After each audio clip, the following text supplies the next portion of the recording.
Kita berada di episode 102. Perubahan sikap teman kita setelah punya sahabat baru. Aduh repot nih ya kalau udah kayak gini. Oke guys, assalamualaikum warahmatullahi wabarakatuh. Berjumpa lagi tentunya bersama kita di Pelita.hati 207. Wadidaw, kalau udah ngomongin tentang teman atau enggak sahabat, pasti kita tuh khawatir banget deh kalau ternyata mereka kena musibah, atau mungkin salah satu teman kita kecelakaan mungkin, terus kita kan panik gitu ya, kayak telepon sana telepon sini. Atau salah satu teman kita gitu ya, mereka menikah, terus kitanya ada yang belum menikah, mungkin itu juga kayak ketar-ketir gitu, bisa nongkrong bareng lagi atau enggak gitu. Atau siapa nih di antara kalian yang punya sahabat atau teman yang ternyata perubahannya drastis, yang tadinya deket banget terus tiba-tiba berkhianat mungkin gitu kan, atau menusuk dari belakang. Menusuk dari belakang dalam artian bukan yang aneh-aneh ya. Sakit bukan main, sakit minta ampunnya, kayak gitulah. Kiu. Nah terus maksud gue tuh gini. Ada gak sih di antara kalian yang kalian udah berteman ya, sahabatan lama gitu, terus teman kalian ini punya kenalan baru tapi sikapnya itu robah banget. Ini kan membuat kita kayaknya gak nyaman deh. Kita kayaknya meneliti deh, kenapa sih kayak gitu. Nah, Pelita Hati 207 itu punya pembahasan semacam ini. Kenapa sih Kak kayak gini aja dibahas? Bukan kayak gini aja dibahas, bersyukur dong dibahas, karena bisa jadi ini tuh relate dalam kehidupan kalian. Tapi sebelum gue lanjut ke temanya, seperti biasa gue pengen ngingetin kepada kalian untuk yang belum subscribe, silahkan subscribe channel ini sekarang juga. Kenapa? Karena Pelita Hati 207 itu adalah channel informatif yang membahas segala macam problematika sosial ya. Pertanyaan-pertanyaan receh pun dibahas di sini gitu kan. Pertanyaan-pertanyaan yang sebetulnya nggak logik, terus kemudian nggak kepikiran, itu Pelita Hati 207 tuh bahas gitu. Nah, yang begini tuh kayaknya masuk dalam kategori penting aja deh kalau menurut kita begitu ya. Gue dan Zahid Tel Afif ya, salah satu editor Pelita Hati 207. Berikutnya nih ya, bagi yang sudah subscribe, saya ucapin terima kasih banyak. Kenapa? Karena dukungan kalian, support kalian itu membantu banget ya untuk perkembangan channel ini. Begitu. Yuk kita bahas yuk. Jadi teman-teman, bagi yang kalian tuh punya sahabat begitu ya, jadi perubahan sikap teman kalian karena memiliki teman yang baru itu kan dapat disebabkan oleh beberapa faktor. Nah, berikut ini ya, Pelita Hati 207 itu sudah merangkum nih faktor-faktornya gitu. Yang pertama itu adalah pengaruh teman baru ya. Jadi pengaruh teman baru itu dari perilaku misal. Jadi teman baru itu kan mungkin punya perilaku yang berbeda dari yang biasa dilakukan oleh sahabat kalian gitu. Ini tuh bisa mempengaruhi sikap dan perilaku sahabat kalian juga. Contoh begini.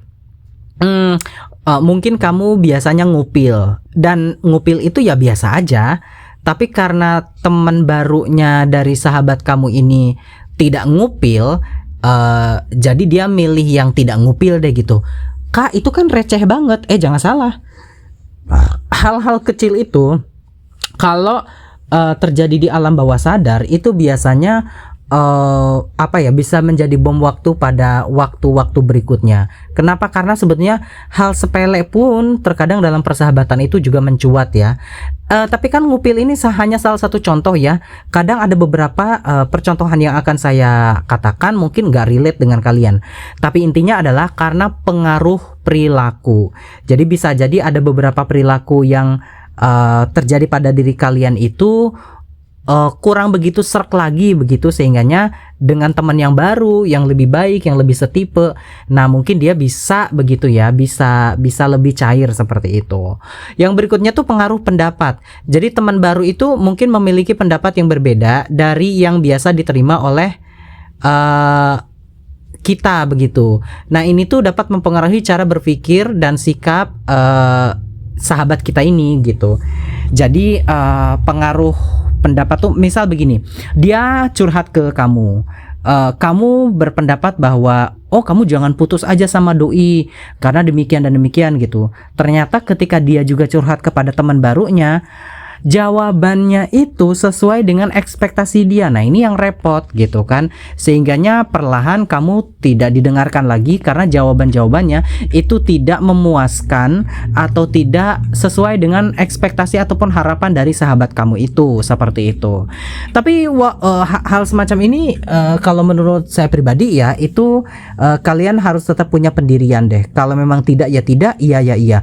Tidak apa-apa, sahabat kita itu mungkin tidak dekat lagi dengan kita, tetapi dekat dengan teman barunya seperti itu ya. Kita kan tidak bisa memaksa ya bagaimanapun. Yang berikutnya tuh pengaruh gaya hidup. Jadi teman baru itu kan mungkin punya gaya hidup yang berbeda dari yang biasa dilakukan oleh kita begitu.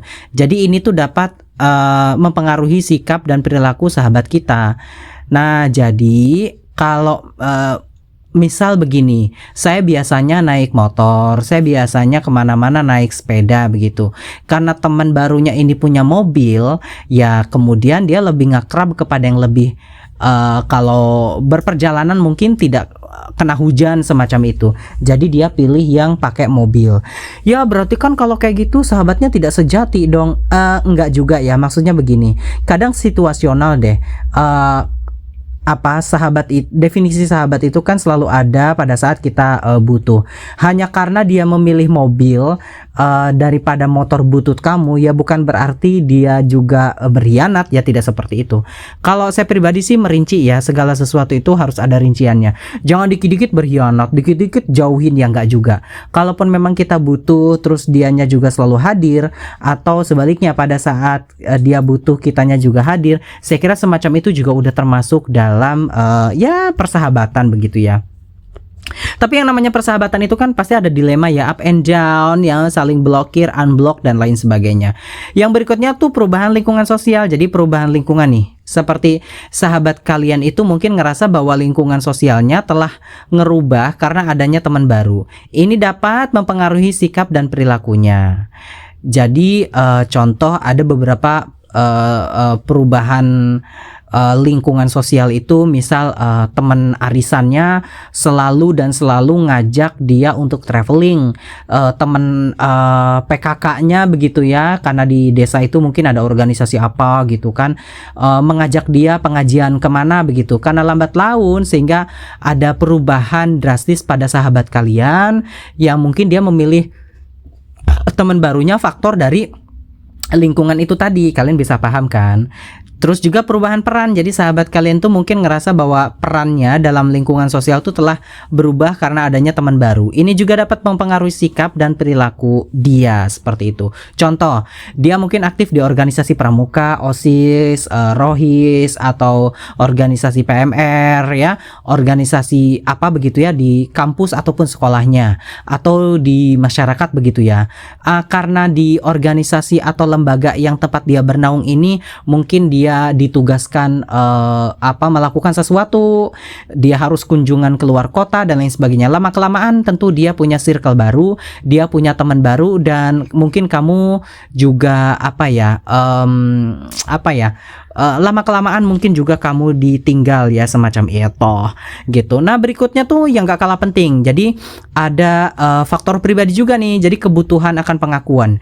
Jadi sahabat kalian itu mungkin ngerasa bahwa dia tuh membutuhkan pengakuan dari teman baru untuk meningkatkan harga dirinya, karena biasanya mungkin diceng-cengin, karena biasanya itu mungkin diceng-cengin sama kamu, dibecandain. Nah di teman yang barunya itu mungkin dia lebih dihargain, lebih lebih di respectin begitu ya, respect abangku gitu. Sehingganya dia lebih memilih kepada teman barunya agar mendapatkan validasi kehormatan itu tadi.